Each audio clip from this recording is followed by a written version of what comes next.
Okay. Both sides of the page, okay? Okay. Very good. There's at least one I know isn't circled, so be sure to ask others at the end of each section. Okay. All right? Very good. I knew you'd wear blue. Yeah.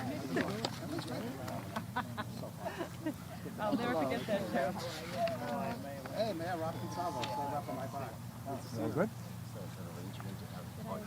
Gentlemen over here, ladies over here, is that what they're doing right now?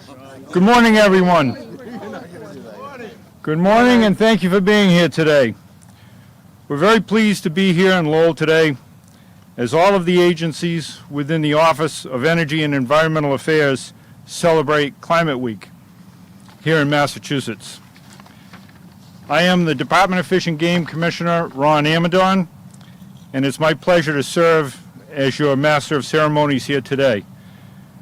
I know Secretary Theorides would have liked to have been here today, but she is on a very brief but very important trip to New York for us, and I know she's very excited about the grant funding that we're announcing here today, and for all of the terrific projects that the administration is supporting through these signature programs.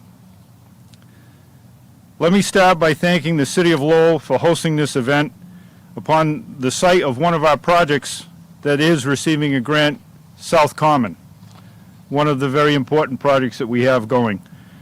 I have no doubt that all of us present here today recognize the value of our natural resources and the importance of protecting our open spaces. Of course, the Department of Fish and Game works to conserve land, to protect habitat, and to provide recreational opportunities for the public to the benefit of hunting and fishing throughout the Commonwealth. Some of the grants being announced here today are for similar projects. Others are for active recreation, such as ball fields and playgrounds. Regardless of the type of land, park, or conservation project each of us is working on, it will take our collective efforts and strong partnership to protect our natural resources and to provide outdoor recreational opportunities for future generations. The grants to be announced here today are one way in which we'll be working together to achieve this goal.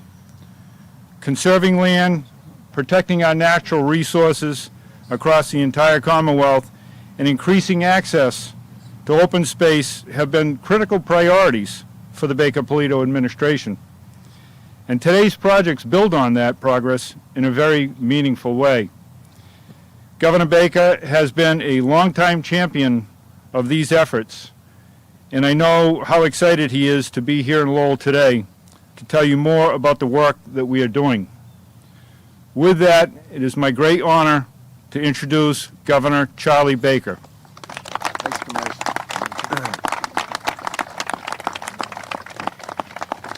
Thanks very much, Commissioner, and it is great to be back here in Lowell, and it's especially nice to come with a $400,000 grant as part of this program for this particular site, and it's great to see our many friends from Lowell. And by the way, it's really nice to see you, Representative Consalvo. We were talking earlier.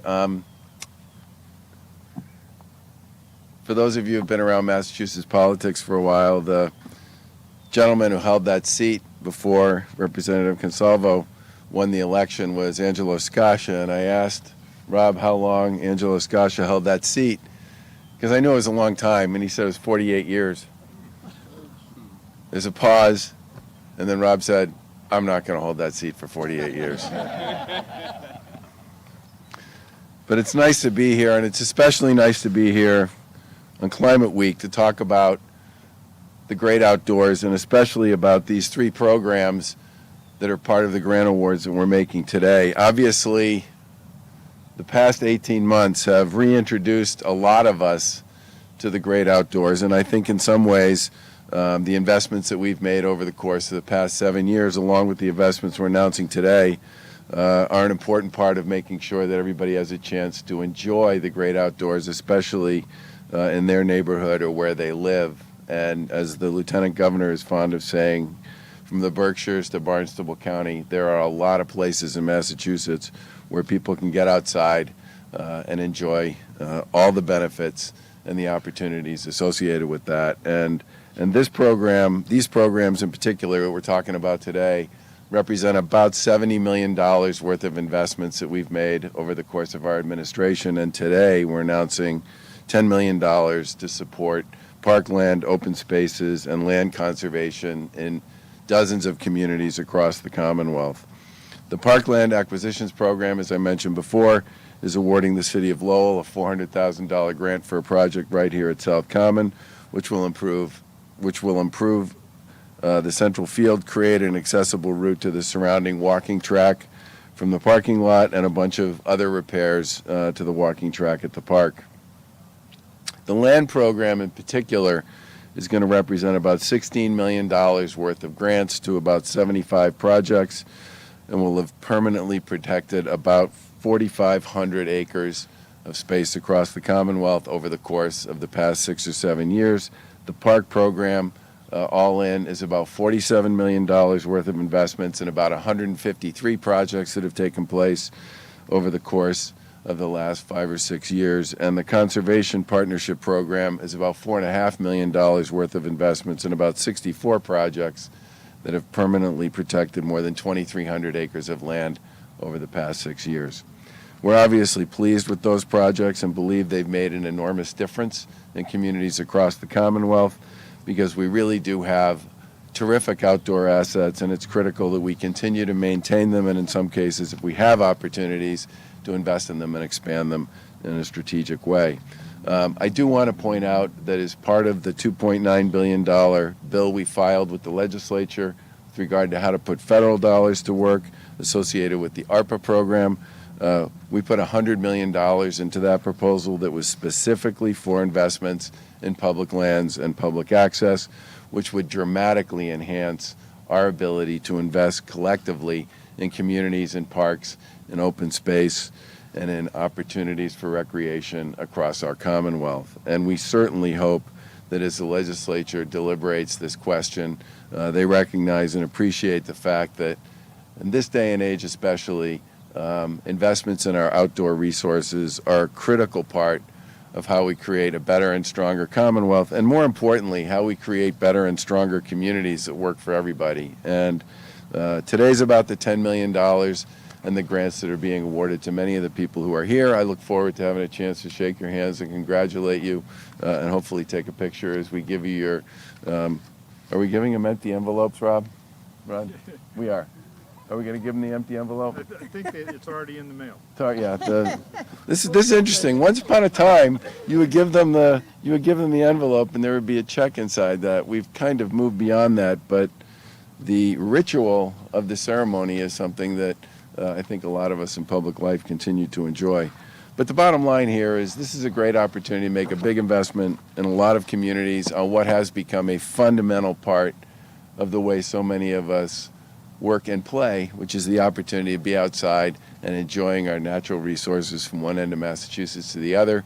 And I really do hope that as the legislature deliberates on this larger question about how to put that federal money to work, it would be terrific if they accepted and endorsed our $100 million proposal to invest more broadly and in some cases transformationally in open space and outdoors and recreation from one end of Massachusetts to the other. Thanks very much. Thank you very much, Governor. And next up, would like to have a few words from someone who is very familiar and worked very tirelessly for every municipality in the Commonwealth, our Lieutenant Governor, Karyn Polito. Good morning. It's great to be here in Lowell and great to see so many of our municipal officials travel here this morning, as well as joining our city council members, Manager Eileen Donahue and Mayor Leahy, as well as our delegation of representatives. Thank you very much for what you do, Commissioner. Thank you as well for being here and for leading the way.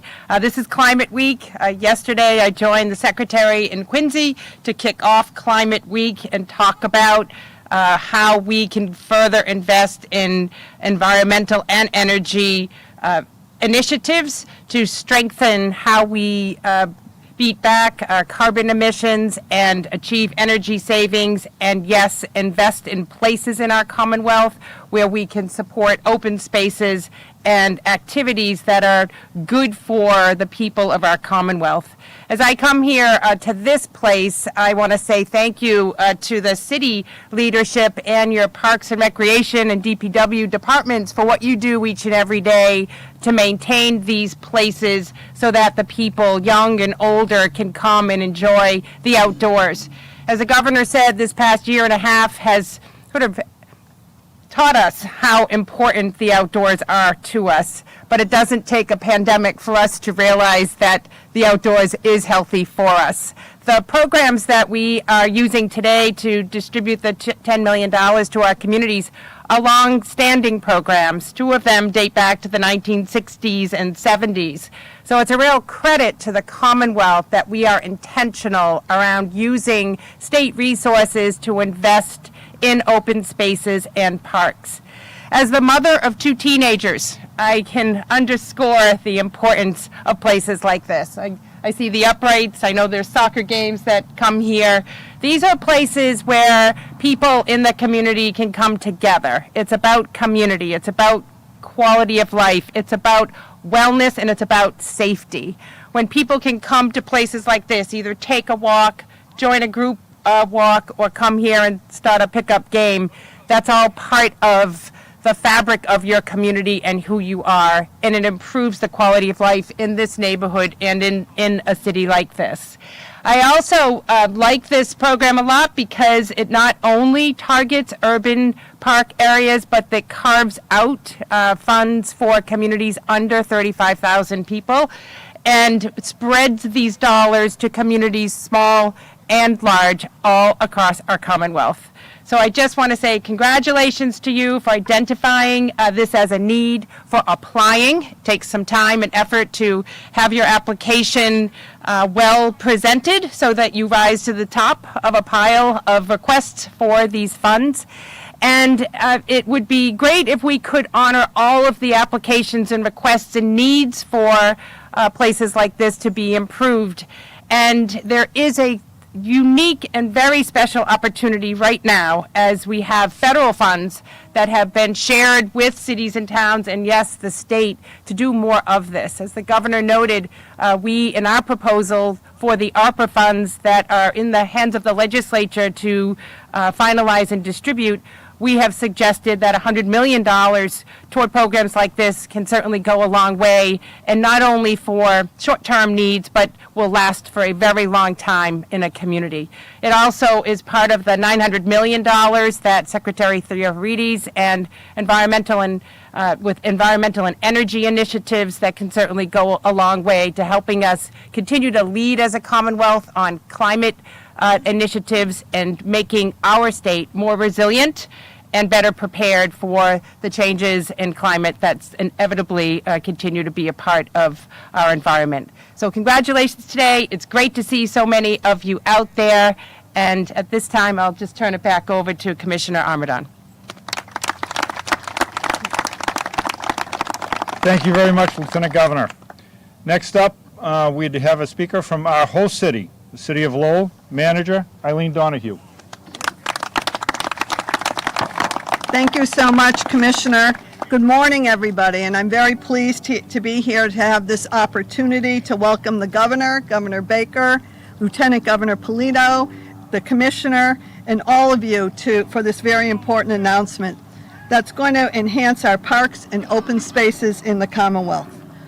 I'd like to take a moment and introduce the elected officials here from the City of Lowell. In addition to our representatives, we have Mayor John Leahy, we have City Councilor Rita Mercier, City Councilor Rodney Elliott, and City Councilor Vesna Noon. On behalf of the city, I can tell you how thrilled we are to get this grant. Parks are a critical component to the vitality of any community and have an immeasurable impact on the quality of life. As has been said here today, it impacts the residents of all ages and encourages lifestyles to connect residents to one another, to serve venues and community gatherings, and to improve resilience and climate change.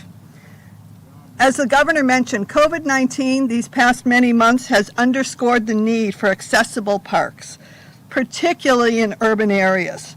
From the earliest days of the pandemic, we saw a significant increase in residents turning our parks into communities and opportunities to get out of their homes, to take fresh air. Given the budgetary constraints that all municipalities face, it can be a challenge to identify the resources necessary to revitalize and to enhance parks despite the undeniable benefit.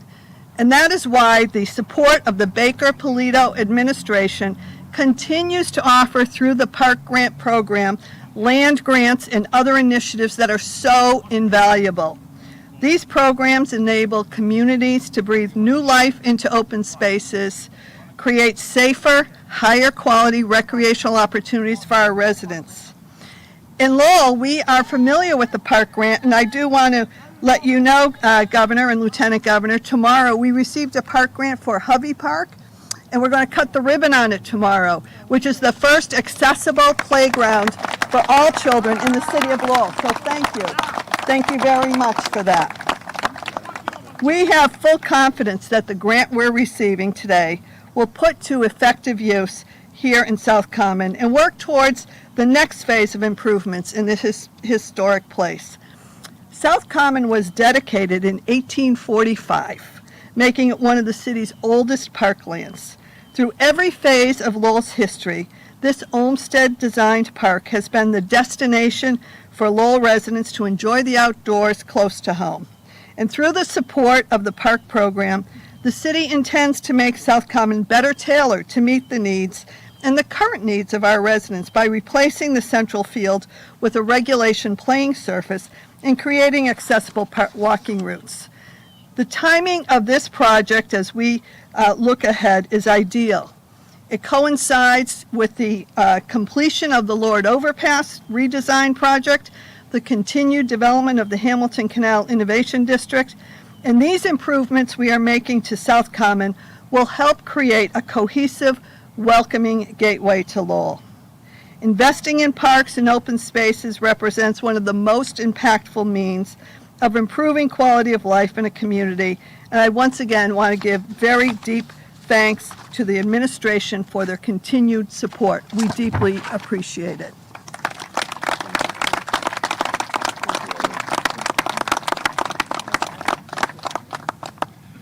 Thank you so much for being our host here today as well.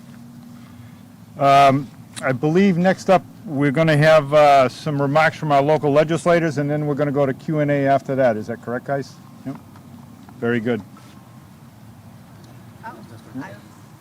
I wasn't prepared. Good morning, everyone. It's great to be here with you all today. 2 words, open space.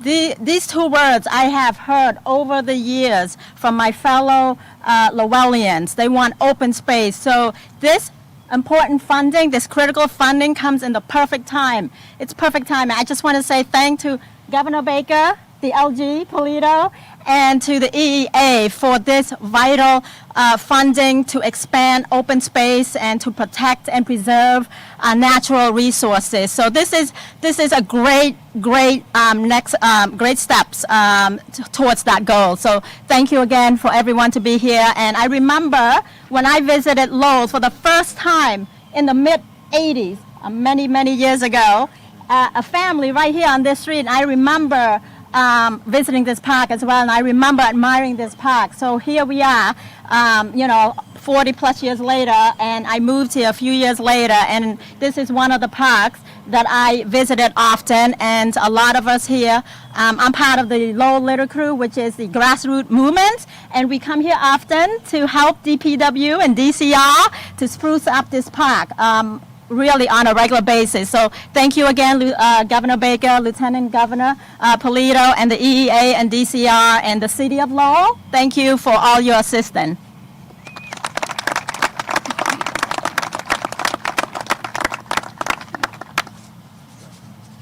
Very good. Thank you very much. And next up, we're going to have the governor answer a few questions from some folks that had asked to have some questions.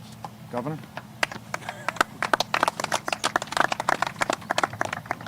Questions?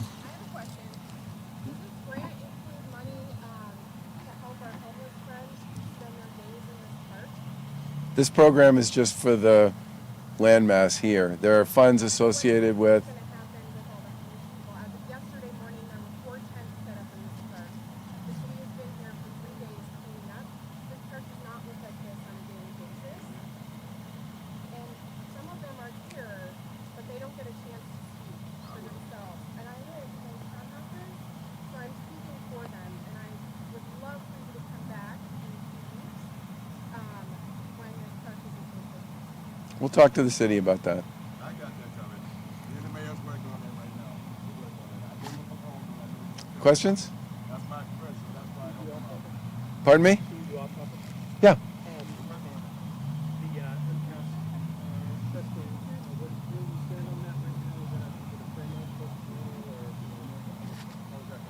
So the results for the MCAS exams were just released from last year today by the folks at the Department of Elementary and Secondary Education, and the results showed exactly what I think all of us believed we would see.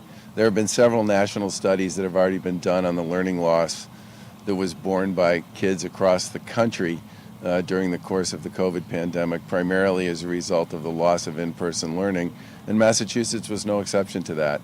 The good news, to the extent there was some, is the learning loss on the English language exams was less significant than I think people anticipated it would be.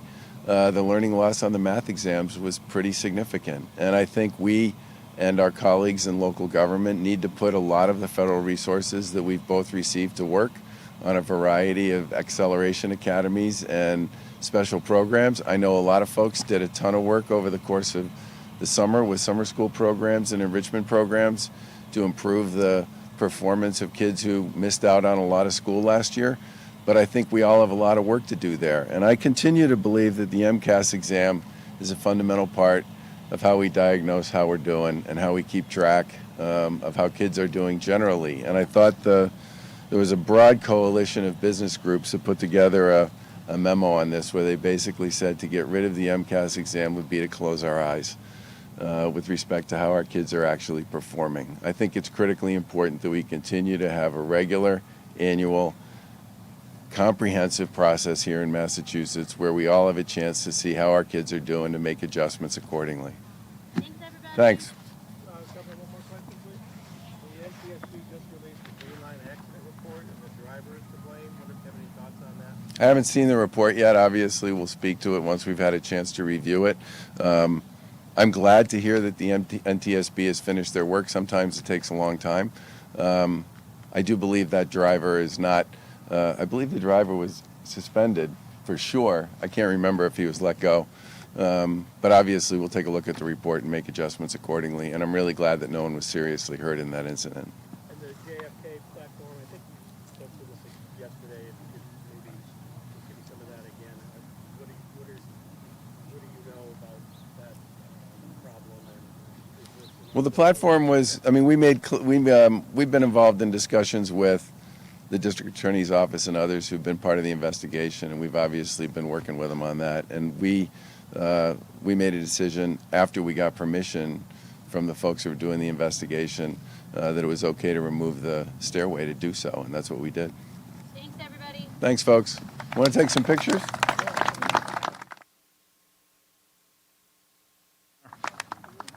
I believe now we're going to call up the project grant awardees. We'll ask you to come up. You can stay up with us, and then we'll have a photo op for all of the awardees with the governor, lieutenant governor, city manager, as well as the rest of the dignitaries we have here today. First up, the city of Boston, please. City of Boston's with us here today, I understand.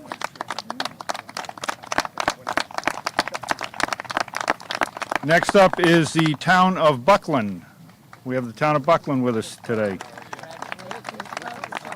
We also have the city of Gardner with us today. City of Gardner, come on up. City of Greenfield, please. City of Greenfield is with us. A neighbor up here, the city of Lawrence, please. City of Lawrence, come on up. The city of Leominster. The city of Lowell obviously is with us. City of Lynn. We have the City of Lynn here with us today.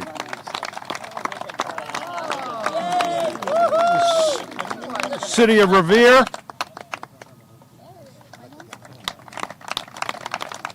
The City of Somerville.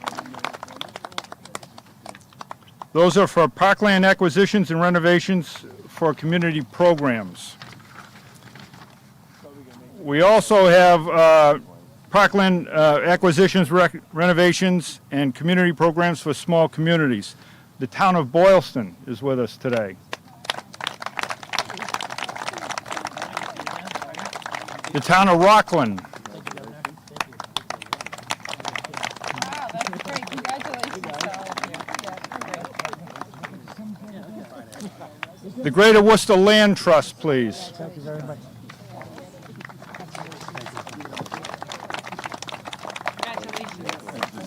Thank you for everything. Also, parkland acquisitions and renovations for community programs. The City of Boston. The town of Buckland. Oh, I think we're back on page 1. Let me go back. Orleans Conservation Trust. And anyone else who I may have missed on the list. Kevin Dumas. Town of Mansfield, thank you very much. Ladies and gentlemen, this is 18 of the many, many on the list that we have here with us today. So, thank you. Why don't you guys double up a little? Squeeze nice and tight.